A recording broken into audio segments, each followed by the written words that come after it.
दोस्तों, भाजपा को लग रहा था कि वो उपराष्ट्रपति उम्मीदवार के तौर पर बीजेपी तमिलनाडु के अध्यक्ष रह चुके महाराष्ट्र के राज्यपाल सीपी राधाकृष्णन को अगर प्रत्याशी बनाएगी तो इंडिया उनके उम्मीदवार का सपोर्ट करेगा।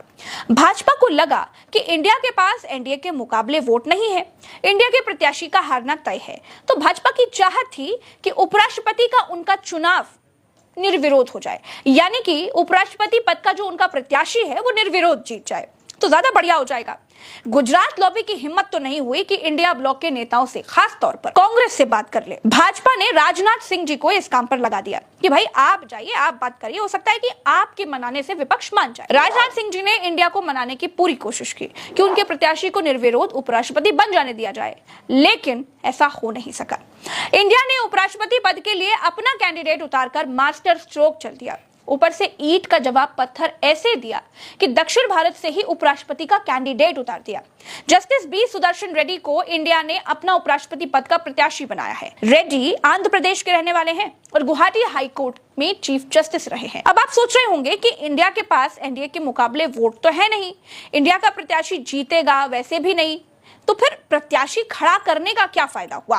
क्यों किया प्रत्याशी खड़ा? दोस्तों, यहीं पर छिपा है असली मास्टर स्ट्रोक वाला प्लान। दोस्तों, इंडिया ने अपना प्रत्याशी खड़ा करके एनडीए के गैर बीजेपी दलों को एक मौका दे दिया है बीजेपी से नए सिरे से बार्गेनिंग करने का। इंडिया ने प्रत्याशी खड़ा करके एनडीए के गैर बीजेपी दलों को एक मौका दे दिया है कि बीजेपी को वो अपनी कीमत समझाएं।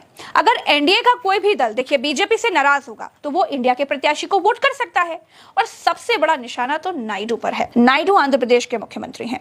नायडू के सपोर्ट से मोदी की सरकार चल रही है। जब ट्रंप ने टैरिफ लगाया था तो आंध्र के मछुआरों का बहुत नुकसान हुआ, तो नायडू के दबाव में मोदी जी को वो अपने व्यक्तिगत नुकसान वाला बयान देना पड़ गया। भारत अपने किसानों के, पशुपालकों के और मछुआरे भाई बहनों के हितों के साथ कभी भी समझौता नहीं करेगा। और मैं जानता हूं व्यक्तिगत रूप से मुझे बहुत बड़ी कीमत चुकानी पड़ेगी, लेकिन मैं इसके लिए तैयार हूं। मेरे देश के किसानों के लिए, मेरे देश के मछुआरों के लिए, मेरे देश के पशुपालकों के लिए आज भारत तैयार है। साउथ में देखिए क्षेत्रीयता और भाषाई गर्व का मामला बहुत ज्यादा चलता है। आंध्र प्रदेश के नायडू हैं और आंध्र प्रदेश के ही इंडिया के उम्मीदवार बी सुदर्शन रेड्डी हैं। इंडिया का उम्मीदवार नायडू के सामने बीजेपी से बगावत करने का एक तरह का मौका है, इंडिया के साथ आने का एक बढ़िया मौका है।